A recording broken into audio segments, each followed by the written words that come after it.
Lalagyan natin to ng asin. Asin tsaka ito. Ewan ko ba't ang sarap-sarap naman nito is ano sa pagkain. Tapos lalagyan natin itong suka kasi suka is life talaga. Masarap ito. May timpla na maanghang. Parang masarap-sarap talaga ngayon eh. Sarap.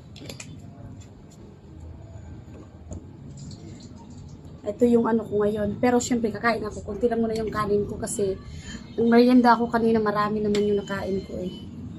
Tapos itong ulam kong tuyo. Guys, o tuyo. Maliliit yung parang danggit.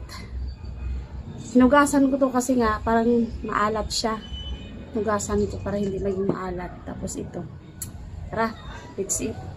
Kain.